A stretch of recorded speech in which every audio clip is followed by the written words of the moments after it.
Myself when I face my death, people woke up and there ain't no sorrow.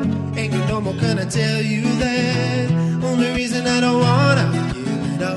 Came down from the heavens above and told other people come and dance and said now. Got this trust in a life to make a difference. What the fuck? All right, hello everyone. Welcome once again to Freedom's Calling You, Finding Life's Lost Purpose. The intent of our workshop series here is to allow anybody that wants to put the work in to define for themselves what their freedoms might be, how to get there, how they may be blocking themselves from getting there, and what it is they may like to create for their life. We are delighted to welcome Iam Saums here for the first time. Well, for the first time with the three of us anyways. I've talked with him many times. I would say he's an expert on communication. He's one of the highest level of conscious friends that I am lucky enough to know, in that he doesn't shy away from the hard work, the inner work, and the outer work. And I am welcome. And perhaps, if you don't mind me putting you on the spot as we begin this, what would you say communication is, what's it for, and how can it be related to freedom? So for me, communication begins and a lot of the times ends with listening. Like if you give somebody a listening where they feel like they're heard, then that's most of the communication. And it transcends a lot of the language. It transcends a lot of the different dynamics and nuances within societal communication. So for me, once you have that listening and once you're able to extend that listening to other people, it gives you the opportunity of being able to not only learn something from the exchange, but also it gives the greatest present of your presence, your focus on another person. How would you relate that to being free? If you don't mind me asking. I think a lot of people get engaged in conversations or communication in such a way where they're so programmed to push their own agenda or their own strategy or their own viewpoint, their own politics, religion, whatever, their own sports team for that matter. And they get so used to imposing that upon other people that they don't really relate well with the person that they're attempting to communicate with. And so in order to be able to understand people, where they're coming from, who they are, you have to listen to them and not just listen enough so that you can respond intelligently and show how smart you are, but in such a way that allows for something transcendent to happen beyond the normal exchange of duality. And duality is what, the intellect or the instinct. I've noticed a lot of communication in society or in my own personal experience is so focused on instinct and on intelligence and intellectualism. And that's all great. And that's a part of the experience of the dynamics of living in society and relating with society. But ultimately, it's a very two-dimensional reality to me. Beyond the mind and the body, there's the emotional elements of it, which I think we talked about when all of us discussed it in the men's group video chat that we did last year, I believe. But there is an emotionality to it all as well that allows or helps it to transcend beyond the duality. And then you can get into the intuitive, and then you can get into the soul level, and then it becomes something very multidimensional and something that is not only meaningful but transformational in many ways. Yeah, I think, we may be getting into, it's really funny, as I had thought this was going to be a simple conversation for the first part, because, we're doing 3 parts in our way of developing how people can find life's lost purpose. And we were going to go, sweet, sharp, and then deep, let's say. And it's funny how the world kind of throws things on its ass when you're doing your walk on freedom. It throws me on my ass anyways, often enough. And that, it seemed we were going to have a sweet talk, but I think we're going deep right away.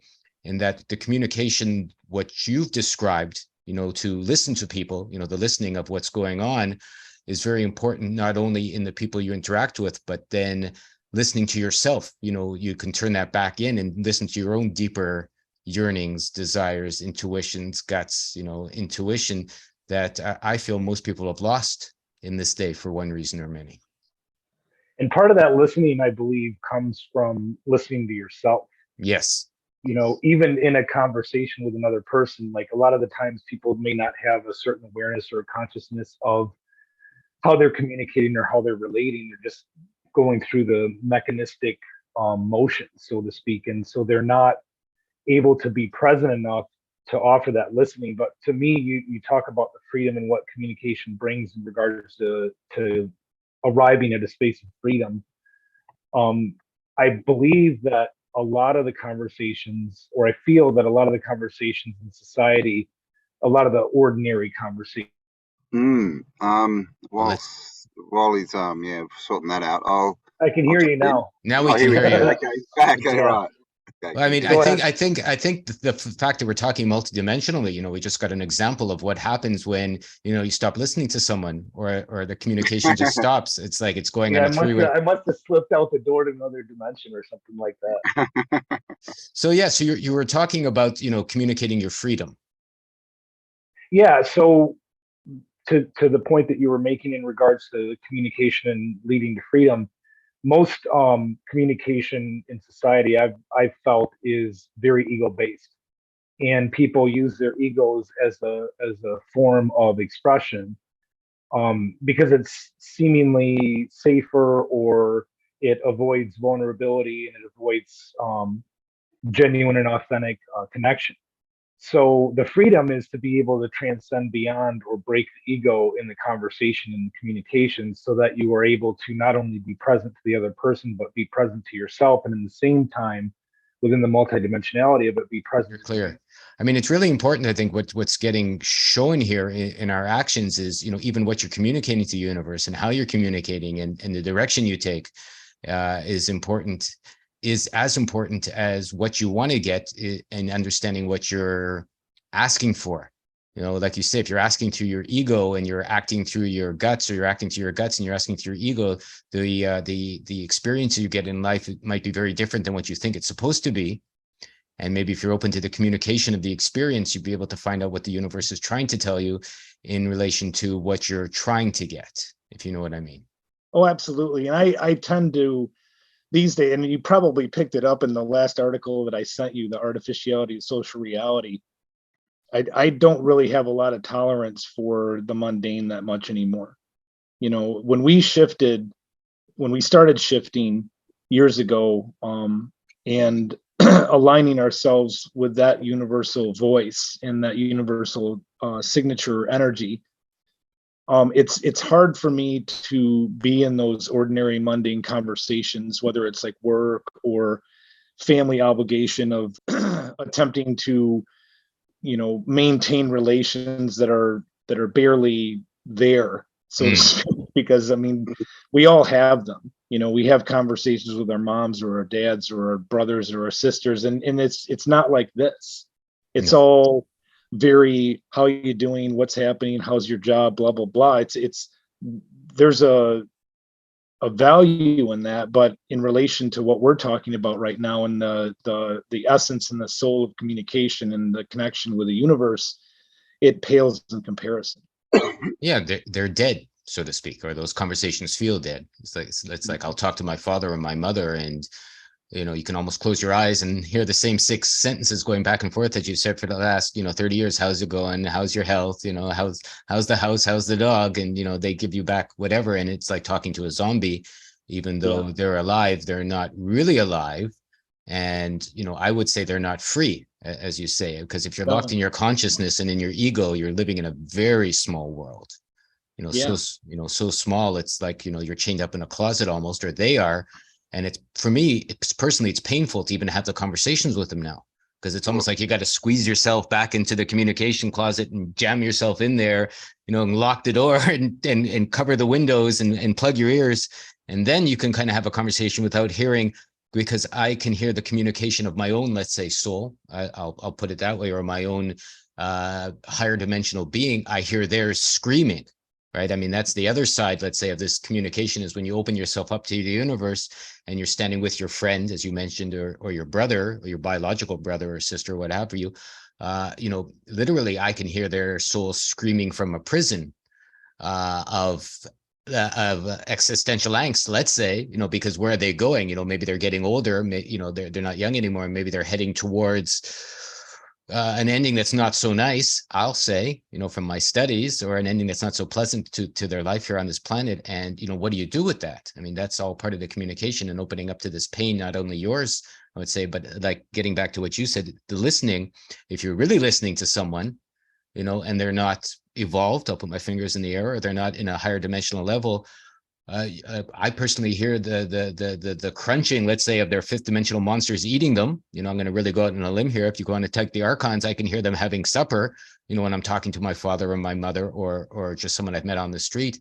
And, you know, what do you do with that, right? As a being who has empathy and feeling, you know, maybe this conversation is going a little off to left field, but I still think it's an important part of, as you said, since you mentioned the listening, like when you hear that, like, have you had those experiences?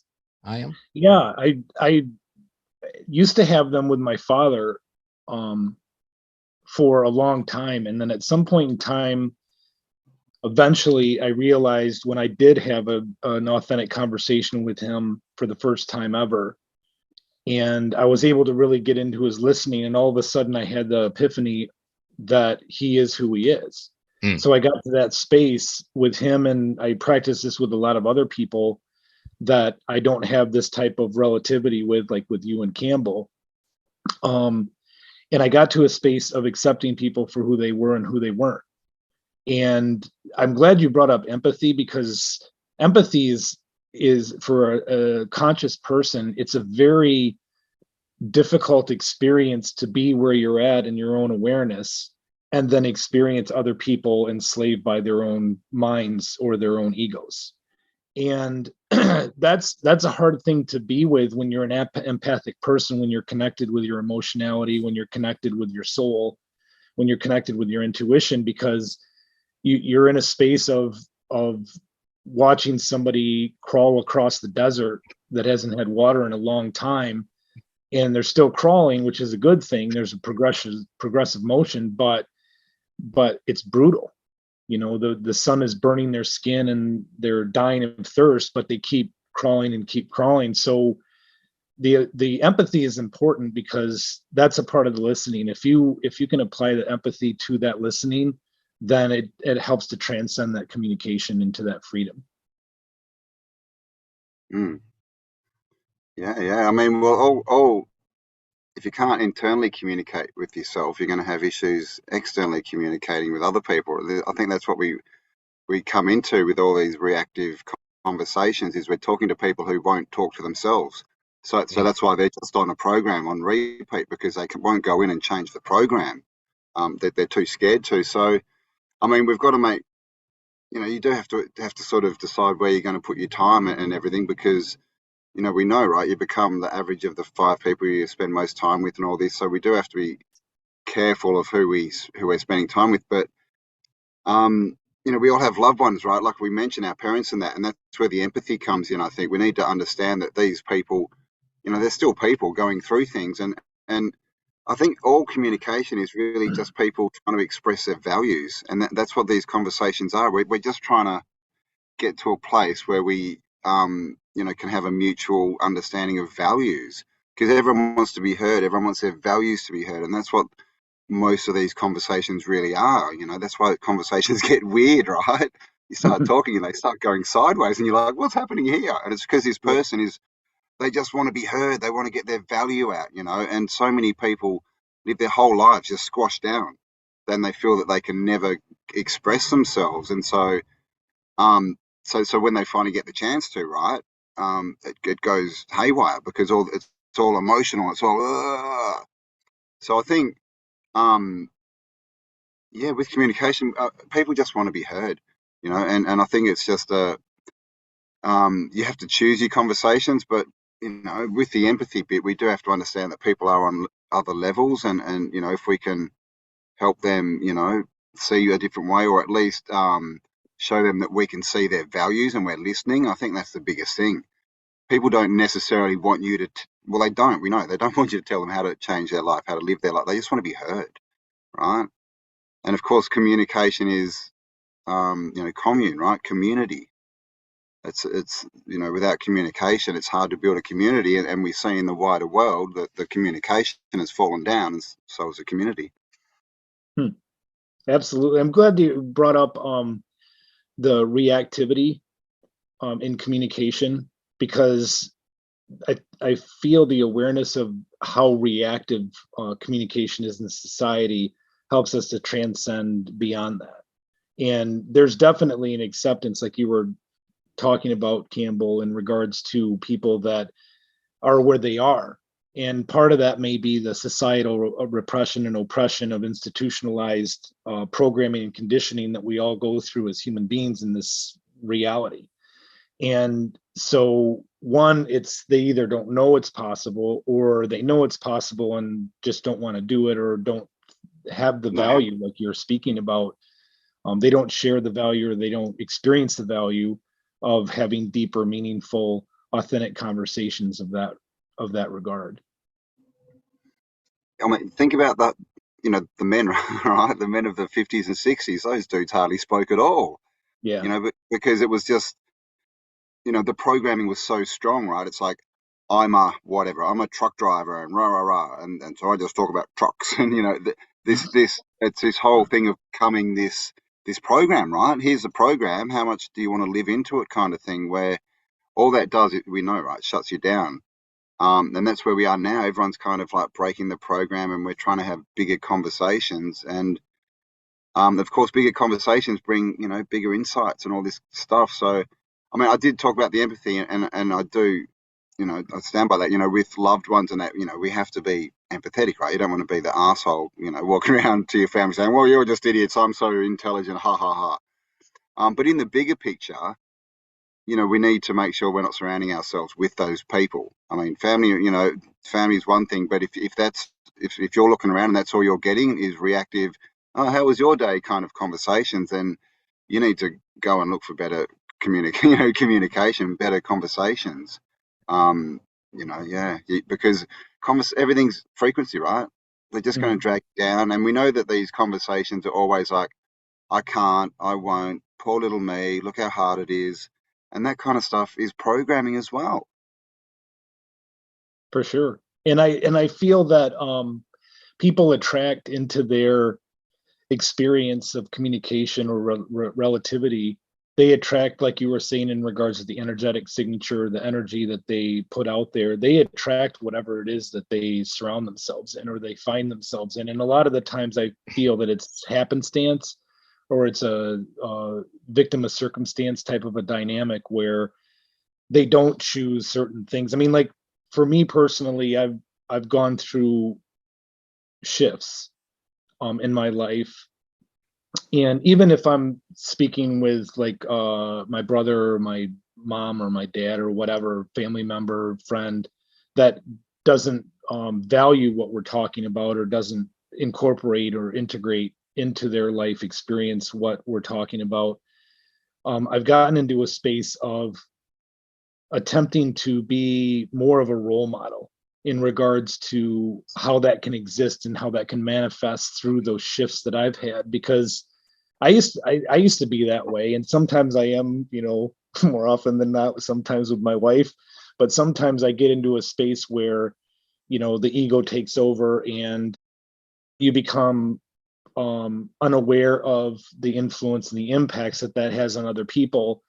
You lose sight of who you are, your connection with the universe, and how you relate with yourself in the world. And I'm glad that you mentioned that, Cambell, because we all have to have that relativity with ourselves. You're right on about that. That relativity with ourselves has to be there first and foremost, beyond just the relativity with the universe, so that, like you were talking about, Lorenzo, we can have relatedness that is sourced by the universe, or our universality, or our soul.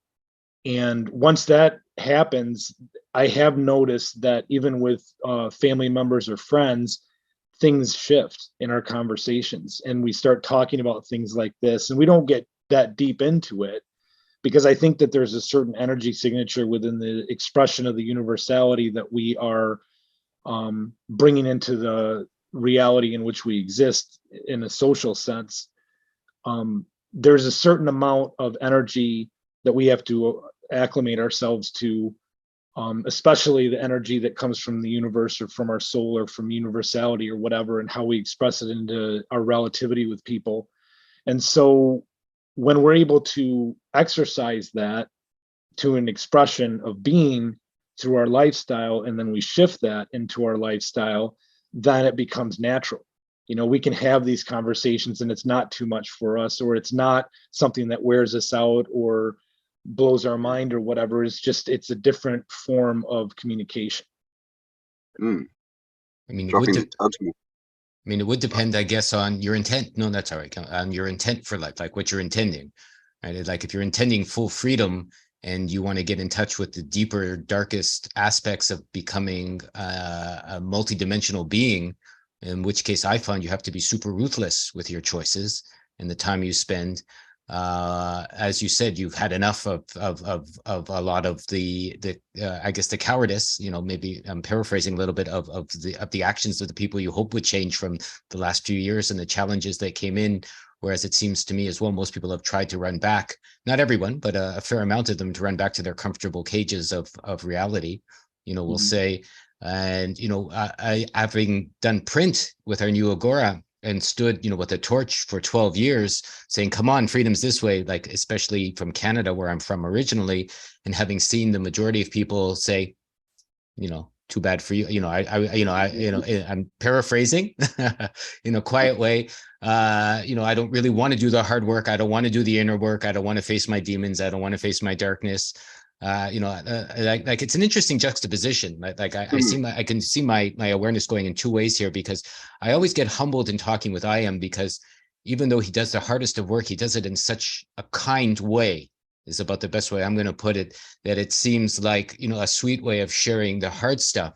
And then I talk with other people that have the hard stuff, you know, the ruthless stuff, and share it in such a ways that, well, they're going to kill themselves and hang themselves on a rope of ego. That's what they got to learn. But, you know, maybe they got to burn before they wake up from the challenges of the day. So they're going back to their hard lives or their hard experiences, be it your mother or your father or, you know, your friends, new and old.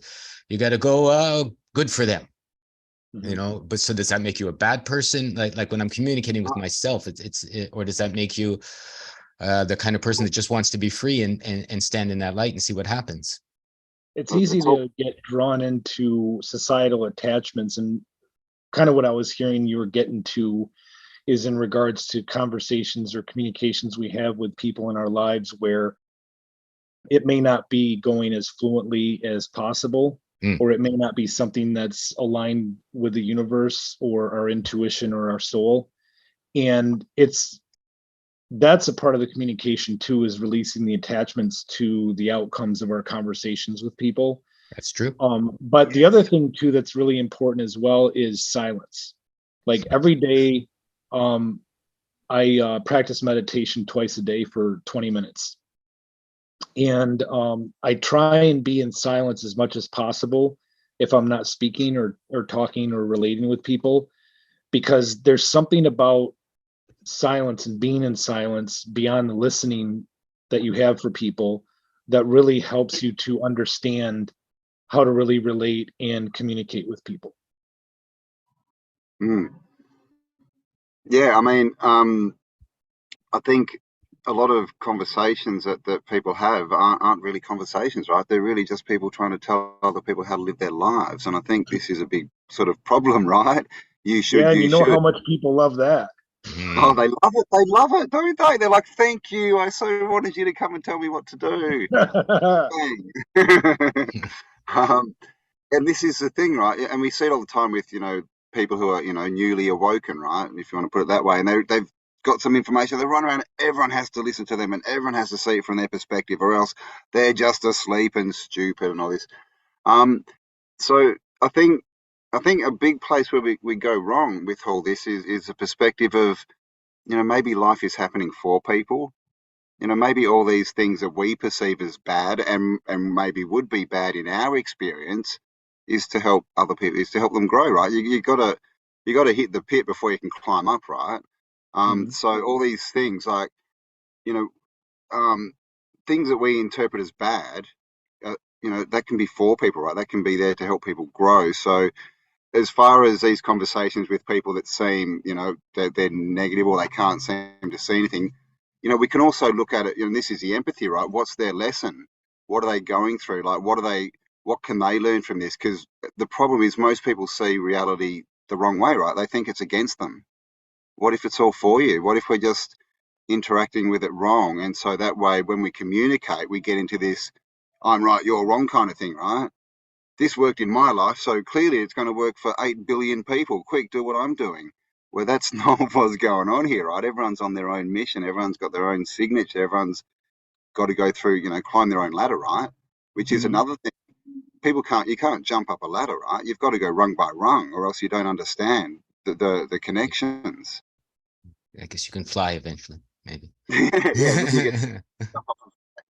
But I think that's a big thing is this whole, are we really communicating, or are we just talking at people? Are we talking to them or at them? Yeah, there's a lot of reactive mimicry in society in regards to communication, which is kind of what I hear what you're talking about, where it's more of like echoes bouncing off a cave more so than, actually the source of the sound. And unfortunately, a lot of the things, I mean, even you look at music these days, music is not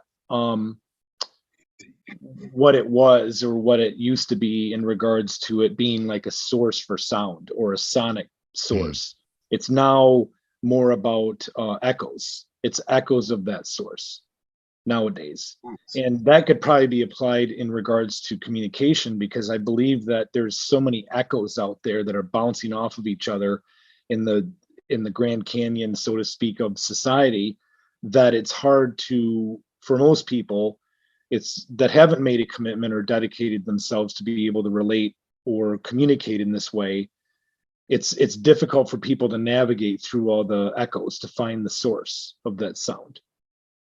I mean, that's the journey, isn't it? I mean, there's we've been talking about masks a lot and personas and all this kind of stuff, and that's really what all these club, all these groups are, right? Like football, just say, everyone who follows the same football team, they go and talk, and they can just talk about nothing, right? They literally are saying just what they said the last time they met, but they feel good, they feel like, they're being heard. They feel like they've got, they're in a group, right? Even though, they go home and nothing changes, right?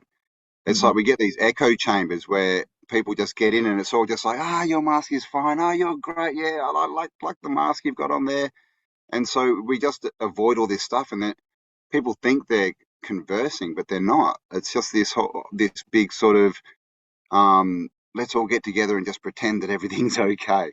I'll pretend to you and you pretend to me, and then we'll go home and everything's good. But of course, nothing ever changes when you do that. So I think that's a big problem too, is people just don't want to look at, it's like I said before, that they can't converse with themselves. So they're having issues conversing with the outside world as well. And they're not sure what their values are. They think everything's against them, and they get in this, and they just like, bugger it. I'm going to the footy and having a beer where everyone tells me I'm fine and my mask looks good. And we'll think about it tomorrow. That's, and I feel like the clarity around communication and it being something that's healthy, because there's a lot of toxicity in communication these days, as well as the echoes, so to speak, that we have to navigate through. I mean, there's so much toxicity in communication, whether it's political or even in the sporting world or in the religious world, where it has become something that is more of contention and competition. It's bled into communication, so that, but I think the clarity, when the indication, so to speak, to boil it down, is when you're in a communication with somebody and you walk away drained, probably not the best conversation to be in. But if you walk away and you're empowered and you're inspired and you're energized, then that's something that was happening that was aligned with Mm. the universe or your soul or many different aspects of your being. I would say as well, it comes down to what you're communicating with yourself as to what your intent is in life. You know, Sure. I agree with you. Like if you're okay to be alone, right? You're okay to never have a conversation with anyone. Let's say you're okay to never talk to your biological family again, or you are. You know, maybe that's part of your communication with yourself and where you're willing to go in relation to what your intent is for your life. Because, you know, maybe I'm Yeah, taking and I this to used to it. have Yeah. expectations of communication with family members and friends that really disrupted the flow of Mm. the energy between us and, you know, with the universe and so on and so forth. And much like the societal attachments we were talking about earlier, the attachments to the outcomes, once I was able to let go for the most part of the attachments and the expectations of how it would turn out, you know, even when you're excited about seeing somebody you haven't seen in a long time, Mm. it's difficult to distinguish yourself from the expectations and the attachments. But that's part of the freedom of communication that you were talking about earlier, is releasing the attachments and the expectations of the outcome and how it's going to go. But a lot of the times I feel that people, and maybe it's a self-defense mechanism that people have where they try and control the conversation in such a way so that it's something that's more convenient or comfortable for them. And, you know, people that are liberals will gravitate towards other people that are liberals. You know, they rarely will talk with somebody that's conservative, you know, or somebody that's Catholic won't talk with a Muslim. You know, they don't go out of their way to understand or listen to somebody from a very distinct background. Mm. And that's like that's part of the diversity I was hoping to see during the energetic shift with the universe prior to this whole pandemic nonsense, where there was such a potential and possibility for that critical mass shift that would occur energetically for people. But going back to what Cambell was talking about earlier, each person has a unique signature, each person has a unique expression, and each person has a unique experience. And so, like what he was talking about in regards to how people might have an expectation that, well, this works for me, that should work for you and 8 billion other people in the world. What it comes down to for me, and what I feel strongest about, is that everybody has a unique signature, everybody has a unique energy, everybody has a unique expression, everybody has a unique destiny. And that's what distinguishes us from getting drawn into the societal cliches of cliques and so on and so forth, where we're all fighting each other over the same thing that isn't really real to begin with. You know, I mean, like somebody tries to get a CEO's position at a corporation and they do a lot of bad things to get to that space. I mean, that's what you have to do in the corporate world. But the reality of it is that maybe that's not what your destiny is. Mm. But the ego is taking over and it's driving you or imposing the societal paradigm so that's what you're going after. And once you get there, you're unfulfilled. A big surprise. Why do you think you're unfulfilled? You're unfulfilled because it's not your destiny. Mm. And I see a lot of unfulfilled people in life, and it is heartbreaking. You know, it's hard to see that. Yeah, I mean, yeah, it's not good. I mean, the other side, though, I would say is like if everybody, like living in Japan and having watched things for a few years, I've been in an interesting position of not using my language repeatedly and often, you know, 24 hours a day, which most people do when they're in their home country, let's say, and that I will spend vast hours of time, you know, 8, 9, 10 hours a day. I take many walks by myself. And I'm starting to understand the language, but, you know, it's still very small for me in relation to, you know, my native language of English. So I spend more time than I normally would just watching and feeling and seeing looks on people's faces and how they look at me and how I feel when they're looking at me and the communications they're in. And mostly now I see everybody, especially women, which is interesting, who I think give birth to dreams. So I might be taking this conversation in a different direction, staring at their cell phones all the time, walking down the street, almost walking into walls here. It's bizarre. I'll see ladies crossing the light and they'll look at their cell phone, put it in the pocket, and then 1 second later take it out and look at it again, right? And they you know, and do that 4 times in a row, while they're standing at a light, waiting to cross, and I'm wondering what's going on, right? It's like, maybe we'll take into the artificial communication of the archons, we can bring that in, or a different reality that's being imposed. But like, you mentioned everyone having their own destiny, and I agree with you, but it also seems to me that a lot of people are taking on an outside destiny or an outside influence, leading them in a herd-id way towards something that seems to me to be non-human, I would say, and what, like, I do see what you're saying in relation to having the conversations and not having your judgments for the outcome influence you. On the other hand, as you've said, do you think that has something to do with your disappointment? Is there a bigger gravity of unintelligence hurting people in a certain direction that a lot of people just don't seem to have the energy to break away from? I'm glad you mentioned that, because I probably haven't been present enough to my own personal expectations or attachments, and even with something like a universal shift that has been going on for years, and I haven't been present enough to that disappointment being sourced by my own expectations of how I believe things were going to occur. I felt that things would occur. So, and that's a good point for me as a clarity personally, so that I can see and gain the freedom, like you're speaking about, to be able to identify or observe, like you said. And I'm glad you mentioned the observational element of it too, because the observation is vital to communication. Being able to observe the environment, the dynamics between the people that are communicating, and also observe where the person is at, mentally, emotionally, physically. I mean, you can, if you're a semi-intuitive person, you can pick up on all those different nuances with people. And sometimes there's an openness there where you can talk about things like this with people that not normally talk about them, and there's a reception to it. And then there's other times when you have to observe the environment and the dynamic and the nuances in the relativity and understand, well, this is probably not the best time. Yeah. I mean, also we've just been through this, pandemic, right? Obviously caused by those who wish to rule us, and what did they do? Right, they stopped communication.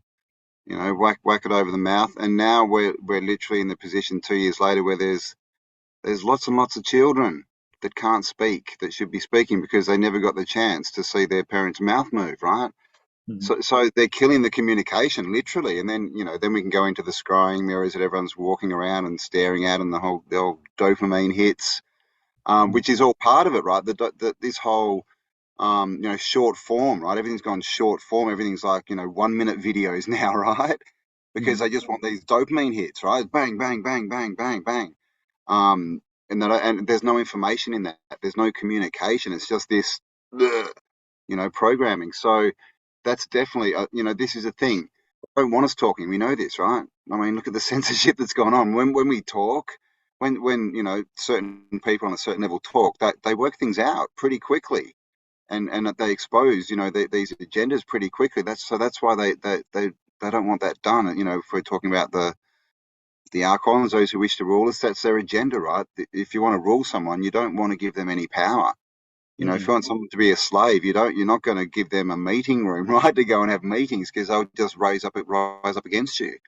And so that's definitely a plan. But at the same time, I think it's a mistake to judge anything good or bad, right? It's like that saying, right? Nothing is good or bad, but thinking makes it so. Because we can also use these, scrying mirrors, these devices, to get information, to share information, to have proper conversations. We've had many, me and Lorenzo, using computers on Zoom. I've had all these interesting conversations. So it's both, right? And the difference is our perspective. What's our internal conversation? Is it I'm worthy? I'm going forward. Yep, everything's happening for me, so I'm happy to go out and learn, have conversations. Or is it, well, I'm not good enough, this is a scary place, the world's against me, oh my God, I just got a like, that makes me feel good. Yeah, and I'm glad that Campbell, I'm glad that you brought up, and Lorenzo, you mentioned it too, about the screens and about people being almost tethered to their telephones or their devices or whatever. That, getting back to the communication and the freedom, or finding freedom in the communication, is all the distractions that we have nowadays, that weren't there when we were all younger. I mean, our relativity was going out in the woods with friends and, playing Star Wars or whatever. It was a very creative endeavor, and it was exploration, and it was experiential. And there's so many distractions now just within the devices, whether it's like social media, or whether it's the mainstream media news, or whether it's politics, religion, whatever. And that's the freedom of communication, or the freedom in general, comes from being able to move away from all the distractions. Our lives have become so littered and filled with distractions that we can't connect, like what Campbell was saying earlier. We can't connect with ourselves. And if we can't connect with ourselves, and we can't connect with others, we can't connect with the universe. And then we become the echoes, and then we become just reverberations of chaotic energy bouncing off of each other. What do men like us do? I'm going to say, like I hear what you're saying, and literally I see in Japan people are tethered to their phones. Not almost, like there are people that wear them around their necks, like like with ropes, Like and I see that okay, I see that all the time now. Right? It's like not once or twice, but many times. Or people Betting will there's have, going to be a headset, and like the phone will be or sitting people will on have their face. their babies here and pick up the phone, and they'll be talking right at their baby's head. Oh I see man, that all the time now, right? And you're going, Yeah, and a lot of those are probably 5G. So you yeah. can imagine the electromagnetic energy So that's that's what I mean. So you're looking at this and you're going, all right, I'm an empathic man. I guess I'm guessing I know what that means. Maybe I'm wrong. I've only heard that the 5G is cooking babies' brains. I start singing that song. My wife tells me to be quiet, cooking babies' brains, cooking, because I'm walking in English and they mostly don't understand me. So I can get away with that here, because that's my way of dealing with my stress, is I make fun of it. But what do you do, in relation to your own, like if I want to be free, do you walk away and go, well, they're free to cook babies' brains? That's fine. That's up to them. And maybe they'll get away from that and the baby will grow up and figure something out. Or are they making a retarded slave species and I just have to take my dream and go elsewhere?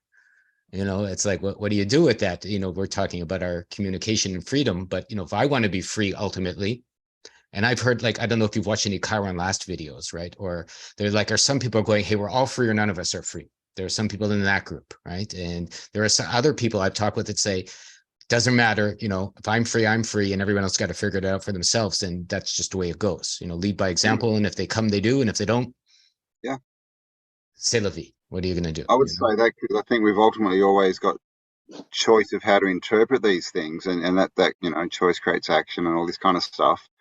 So, but you don't want to. So we know we can't change people, right? I mean, we know this. The only person you can change is the man in the mirror. And we see this all the time, people running around trying to change people. It doesn't work. So what do we do? I mean, What do we do? Why do we do it? Education and perspective is a big thing, right? Because, we've got to look at, what are we getting from our reactions? If we're doing a certain thing, what's the consequence of that? So if we're running around yelling at people or doing whatever, right? Even conversations, trying to tell people, oh, this is, stopping your breathing, it's doing this and this and this. As we mentioned before, people don't like that. They don't want that. So I think really the only way you can change things is by example. You've got to be the change you want to be, right? You've got to walk the talk. You've got to be that example. I mean, I was in Melbourne and I was on a tram and God, there was this lady sitting there with the pram, with the baby sitting up in the pram, maybe 18 months old. Baby's just fixated on this mum's face, right, as babies are at that age. Mum's just staring at a phone, like, and every now and again she'd sort of go, at the baby, and she just wasn't interested in her own baby. There was 18 months, like this is a young baby. So this is how far they've taken us, right? They've got this, they've got us believing that it's what the outside, the bigger, wider world think of, this whole social media thing. What do they think of you? What do they think of your ideas? And we're missing what's in front of us. She literally had her baby sitting there in front of her, and she's looking at her Facebook. When she had her face right there, she's looking for other faces. Like, what's going on here? You know, so there's a big disjunct in our in, and Disjunct. I've been yeah, look at this junk. I think we've got to bring everything back to ourselves, right? We can change ourselves, and if we change ourselves, we can change the world. But if we try and change someone else, they're just going to tell us to bugger off, just like we would do to them. Like, if someone comes and tells me to change, that I have to change to be more like them, I can tell you exactly what I'm doing, and they're not going to be happy when they're leaving. So again, I think everything needs to be brought back to us. We need to understand who we can have, proper communication with, and communicate with those people when we're looking for answers and when we want to have these conversations. But also understand that not every conversation is going to be like that, and so we have to sort of understand people are all on a different level, coming from somewhere else, and all they're trying to really do is express their values and be heard. And so, maybe that's the most empathetic thing we can do, right? Is we can just listen to them, make them be heard, and not take it on, and then just go on with our day. But of course, don't do that all day. That's not what you want your reality to be. But there's so much lately in the last 2 years of, this division, right? Oh, you're a mask wearer, you're this, you're that, blah blah blah. You're stupid because you did this. You're stupid because you did that. But in the end, I think everyone's on their own journey. We don't like it, but I mean, are they even going to the same place we're going? We don't know this. So I think we've just got to focus on where we're going. But along the way, we need to just show empathy and love, right? And respect to people. Because I'm going to be back, fellows, but I'm going to leave it with one thing in 1 second. I mean, I want to come back to the conversation. What is empathy? How do you show respect? Maybe the bum you kick in the gutter is the one that's going to get up off his ass the next time. You ask for $1, you give him $1. He's sitting in the gutter, right? You ask for $1, you go, get off this street, you dirty bum, and go make something in your life. And maybe he'll go, oh, maybe you're right. So what does that mean? I'll be right back, fellows. Okay. What do you reckon? Can you get a bum to move? No, I like what you said, because what I heard and what you said about that is, it's about, to me, I feel it's about the personification of our expression on a universal level, on a soul level, that uniqueness. And within that personification of our expression comes the role model, which is the empowerment.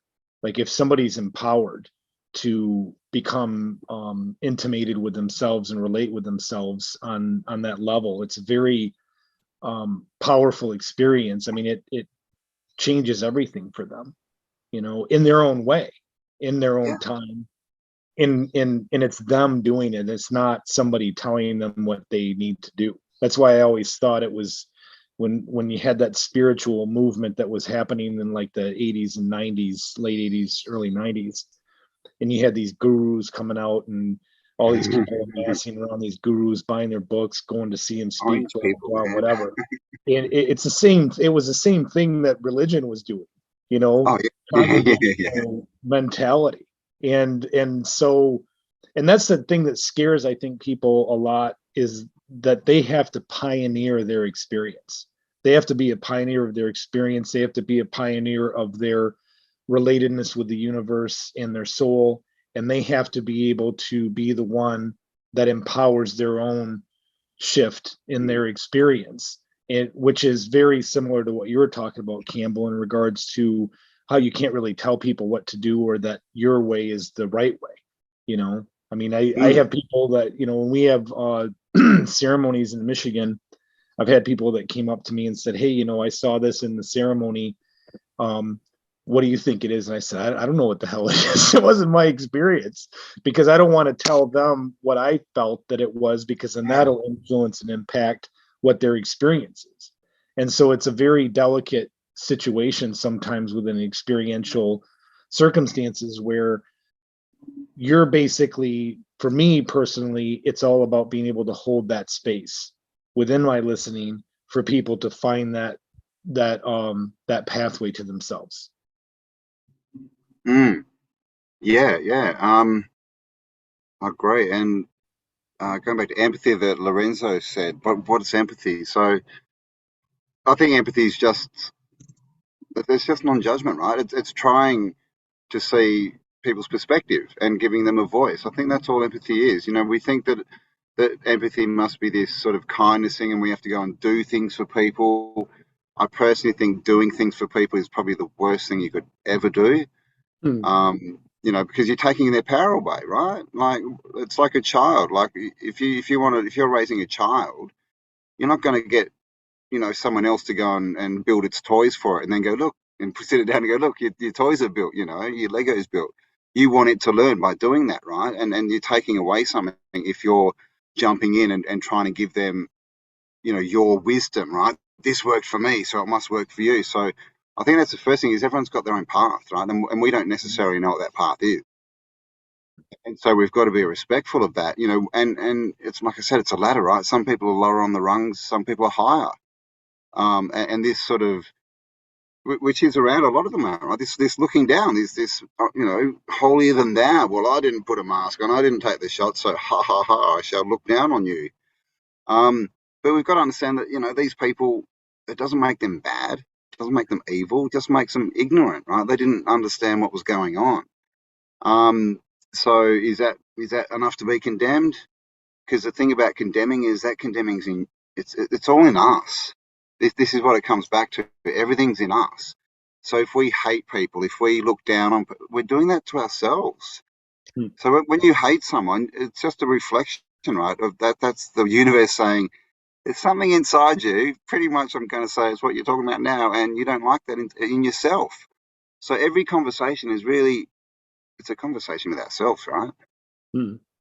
I may bring a point though, like because there's three men here. We're of an age of a peer, and we're all kind of sharing information that, let's say, could help, or we feel could help people become better people, better community, better family members and that sort of thing.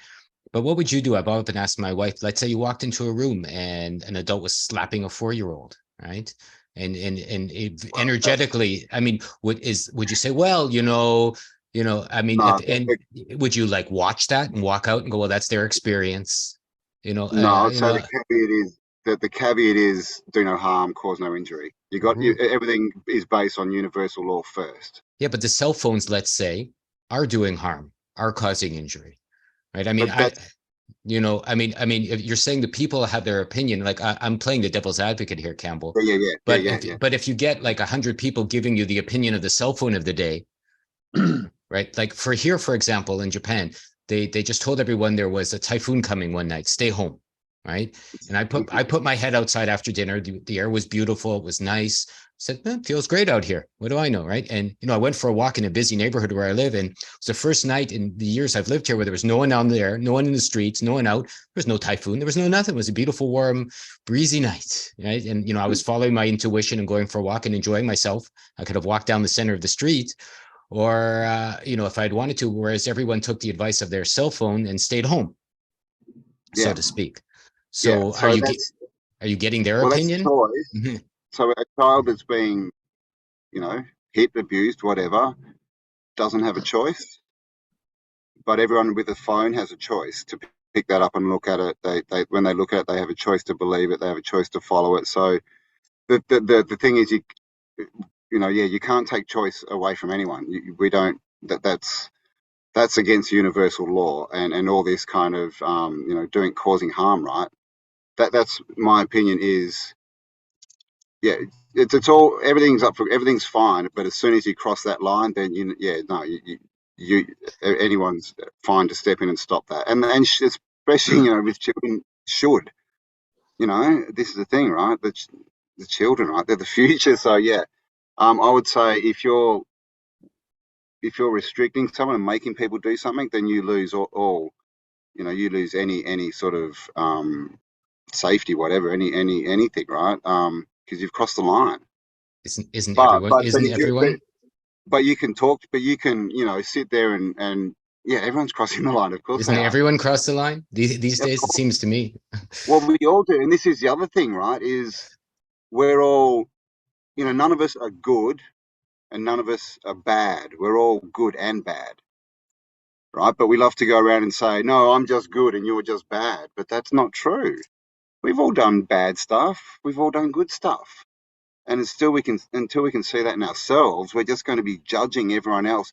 And again, it's us judging, right? Like, I know there's bad stuff I've done, but I don't really want to have that conversation. So I'm going to go and yell at someone and point at them and tell them they did the bad stuff, not me. It was them. But I mean, so this comes back to the concept of, is this all happening for us? Right, look at the last 2 years. How many people have woken up? But people are running around going, "Oh my God, evil, evil! It's so bad, it's so bad, it's so bad." Is it? Are we in a better place now? Who'd want to go back and live in 2019? I agree with Cambell in the sense that when he was talking about how the hate comes out and people are expressing hate towards a person or a group or whatever, a lifestyle, a way of life, that it is, in my opinion, it is the universe showing us what's within through another person. You know, it's like a universal projection, so that when we're not able to be present to it within ourselves, that's what happens. It gives us the opportunity of being able to see and understand how we're occurring in the world, and how we react to that experience is basically where we're at in the progression of moving beyond it in many ways. And to get to your comment about empathy, for me, specifically around communication, empathy is an understanding of another person, which goes back to what Cambell was saying. You have to understand yourself before you can understand other people, you know, with the same type of traits, human traits. But for people that are experiencing that projection, that universal projection that occurs, being able to understand somebody through that empathy in such a way that they understand themselves kind of goes back to what we were talking about earlier of how people offer listening where they feel like they're being heard. And part of being heard is not just hearing what they're saying, it's actually expressing and exhibiting an understanding of what their experience is. And that's like a whole different level of relativity when you're able to step out of yourself, because a lot of people really have a struggle with stepping out of themselves and their own experience because that's all that they have. And even if you're not conscious and aware of the experience that you're having, to be able to have that relativity of experiencing somebody else's circumstances in such a way where not only are you leaving them feeling heard, but you're actually leaving them feeling understood. And that's a powerful gift that we can give to anyone. I agree, and I think that will help start their internal conversation, right? Because people just seem to be stuck, and all they want to do is be heard, right? This is my opinion, and I mean, look at kids. Most kids are the old seen not heard kind of thing. And so if we can just we don't have to believe. We can just go, okay, yep, I can see that. That can get them past that first rung, right? Then they can go, and start progressing, right? Because people get stuck in this. We know, right? We've got 40-year-olds walking around who are really 4-year-olds because they're living through this. Mummy and Daddy never, listened to me, or Mummy and Daddy did this, and they've never got past that. So, I mean, I think that's what empathy can be, is just that understanding that can just get someone, it's just, yep, you're valid, right? Your opinion is valid. I'm listening to you. You've been heard. And they're like, that's all they really want. They don't want us to explain, what's going on. They don't want us to tell them how to live their lives. They just want to be heard. And then they can progress by themselves, because in the end, it's not our job to live anyone else's life. We don't even know how to. We don't know where anyone else is going, what their journey is. So for us to assume we do is pretty arrogant, and that turns into, like you were talking about, the gurus, right, of the 90s. And I remember we had the orange people in WA, in Perth, and they just took over, like within, months. There were orange people everywhere. And this was like the Sri Rajneeshi and Sheila. Don't know if you remember them. And I think he ended up going out and buying like 100 Rolls Royces and stuff. And, he was an Indian guru. And someone said, why did you go and buy 100 Rolls Royces? And he's like, well, in America, they value physical things. So I thought I'd get lots of physical things. And I'm just thinking, you're a guru? What the hell? And this is, and the what was his name? Sri Bhagwan Rajneeshi. He became Osho. That all fell apart, and he's now Osho. So that's interesting. Didn't Osho die in prison? I heard Osho Yeah, died in yeah. prison. Yeah, but I don't know. I think he may have been a bit scammed in that whole thing. But I'm not saying he's battering. But this is what happens with information and telling people what they want to hear, right? Not letting them express themselves, but telling them what they want to hear. Basically telling them that their delusions are fine. All you have to do is sit on a cushion in the lotus position. Think pretty thoughts, and your world will change. The aliens will come down and they'll take you away, and everything will be fine. You don't have to deal with anything, right? Easy. And Yeah, that's what your countryman was singing about, and after the gold rush, Lorenzo, Neil Young. Oh yeah. So no, but I think to add to what Campbell was saying, back on the topic of empathy, beyond leaving people feeling heard and leaving people feeling understood, all of that leads to empowerment. And what's missing right now, and has missed in society for centuries, is the empowerment of the people, or people experiencing what empowerment is to them, or what that expression is for them. And that empowerment is, in my feeling, is that the empowerment, beyond all of the things that we're talking about, is really what's going to shift things. I mean, once somebody experiences the empowerment, their own empowerment, then it becomes almost addictive in many ways, in a good way.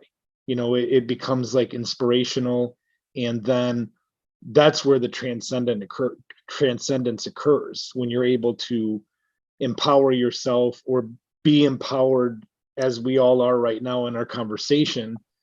It shifts things in a direction. There's a progression that goes on. There's a natural progression to life that all of us experience in our own experiences, and that natural progression is something that's sourced from the universe. And that natural progression, in my opinion, is empowerment. Yeah, I'm thinking of the words like empathy, empowerment. This is, it's all emotion, I guess.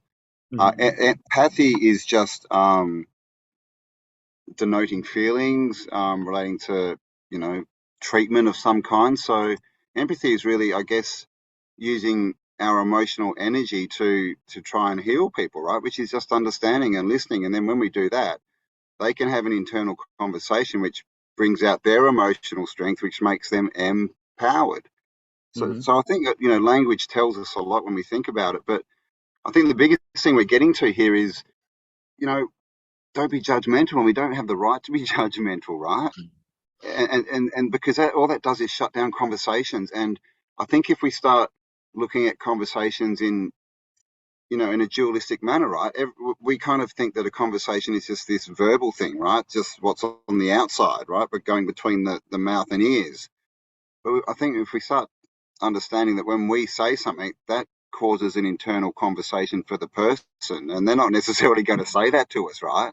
They're having this other conversation going on, which is different to the verbal one. So, if we can look at things that way, maybe we can see how we can affect people more. Maybe we can have better conversations, because it's going to take us deeper, and we're thinking more about what are the, what's going to happen, what if I have this conversation and say these things, what are the results going to be to this person? Because what I see is people just run around and just speak without thinking, right? It's just blah, blah, blah, blah, blah. You did this, you did blah, blah, blah, blah. And it tends to be a lot of just think like I do. But if we understand people don't think like we do, and they're never going to, but we can, still communicate with them on their level, then I think that helps communication. It's just taking it to another level, I guess. It just seems so external and so, shallow and so bleh at the moment that most conversations that we see, we don't get these deep conversations that often unless we organise them, right? Like this, you've got to literally organise to get together and let's have a conversation. I think it has to do with discernment as well. It's such a fine line between judgment and discernment. And I hear like the word emotion being used quite a bit in the conversation as well. And, you know, I'm of the opinion that emotion is garbage. Pardon my being. Yeah. I was going to say, look. I said there's a huge difference between feelings, emotions, guts, and an intuitive knowing, right? These seem to me to be like at least 4, maybe 5 levels I found for myself anyways of communicating with the universe and other people. You know, I think you can feel things from your toes, from your knees, from your groin, from your guts, from your heart, from your throat, and from your head at the same time when you're talking to people, maybe 6 ways of feeling different energetic levels of things. Maybe not everyone can do that yet. Maybe they will eventually.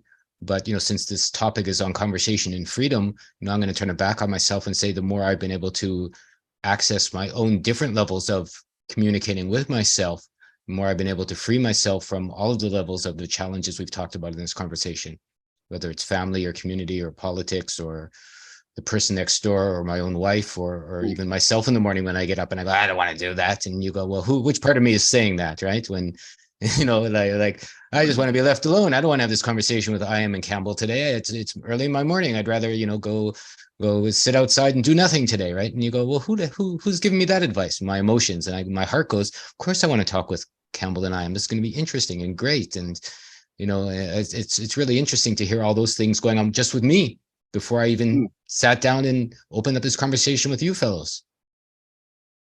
I think the freedom from communication, from what I'm hearing both of you say, the freedom found in communication, authentic communication, comes from being present. And the more present we are, the more we have conversations like this. You know, and I've noticed and observed on my own through this conversation how present each and every one of us has been for each other. And not only that, but the listening that has been extended to each of us, and how that's built a foundation of understanding and empathy and empowerment in many ways. Yeah, well said. And I think that's it. If we can try and see from other people's point of view a bit, then we can, have better conversations, right? And we're not so reactive. We're not so, how dare you say that? How dare you not agree with me? All right. If we can say, well, okay, and we don't have to agree with it, but, you know, people can have points and points of view, but we don't necessarily have to agree with them, but we can, you know, we can accept them as their point of view, right? We don't have to react and say, you're wrong, how dare you? Because all that's really saying is, you know, you hurt me. I believed this and you said it wasn't real. Poor little me. Come on. And so it's a mature thing as well, right? Like, you know, Lorenzo said, what do men like us do? I would say be men, right? Grow up, act like an adult, make decisions, stand by them, learn, you know, understand we all make mistakes. We're all, you know, like I say, we're all good and we're all bad, you know. And I think you know, the internal conversation is you know, once we get that sort of sorted out, and we have the conversations, the hard conversations with ourselves, then we can have easier conversations with other people on the outside. It's a beautiful point. Oh, everyone went quiet. I will say, well, I'm considering it. I think maybe you've even taken this conversation full circle with Owen Campbell's. Like once you have the hard conversation with your, I'm pondering.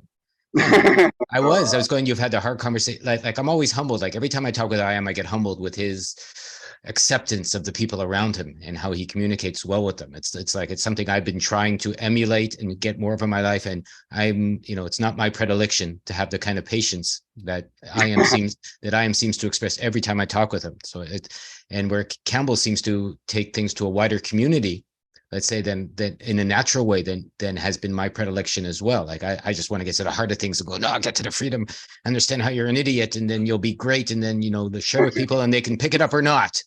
Right. And you know, you have to accept the fact that you're an idiot. Yeah. Right. There you go. Yeah. I would agree. First, you have to accept the fact that you're just a fool, like, you know, bumbling around this world like everyone else, and then see where that takes you. Accept the fact you're an idiot. For me, it's all about taking the opportunities as they arise, you know, and learning from those opportunities by being present and, you know, being a part of that energy of empowerment, being that expression of the universe, and personifying that as much as possible in my life. because that's more invigorating to me and empowering to me than, getting into a dualistic conversation of mimicry and echo. I mean, to me, like, conversations like this are the quintessential experiences that all of us have the opportunity to take if we choose. No, I agree. Comes back to, the present is the greatest gift, right? Well, Your presence. It is. And that's why we want to invite anyone who's listening to this, to join in the conversation if they would like. You can comment, you can subscribe, you can send questions, you can send answers, you can make requests, for myself, for Iam, or for Cambell, and, we're happy to pass it along. And basically, I think Cambell and Iam have expressed something here that everyone can join in feeling heard, in that it is a gift to be able to talk with other people that are on their own evolutionary path. It's a gift to be heard, and it's an equal gift, as Iam says, to listen, because you give yourself that gift as well as you give the other person in the room or in the conversation the gift of understanding. And that allows for your freedom to grow, I think, because, it gives you the opportunity to enhance more of your perceptive powers, which can only help you be free in the long run. Absolutely. Nice. Nicely said. All right. Well, thank you for holding the space for us too, to share and to express ourselves, Lorenzo. Well, I'm delighted. It's always a pleasant surprise in having a conversation with fellows. And when you go three ways, as Iam said, it's always beautiful, because then you're not having a duality sort of a conversation. You're kind of letting more energy come in and to see where that tends to take you. So fellows, thank you so much for joining us today. I appreciate it. Iam, you're welcome to come back and chat anytime, I feel as we're growing as friends, even more so than just, having had a working relationship, so to speak. And I feel that way with Cambell as well. So thank you both very much for doing what you're doing. I think the world's a better place because of what you guys share. Good one. Thank you, Lorenzo. All right. Well, everyone, I love you very much. Thank you for being here. We hope to see you join us in our conversation. Cambell and I have a course going on, Freedom's Calling You to Life's Lost Purpose. The links are below. Feel free to join in and to share how you can. And once again, we love you all very much, and thank you all for being here. Stay awesome. Freedom, yeah. Freedom is calling on. Freedom, yeah. Freedom is calling on. Freedom, yeah. Freedom is calling on.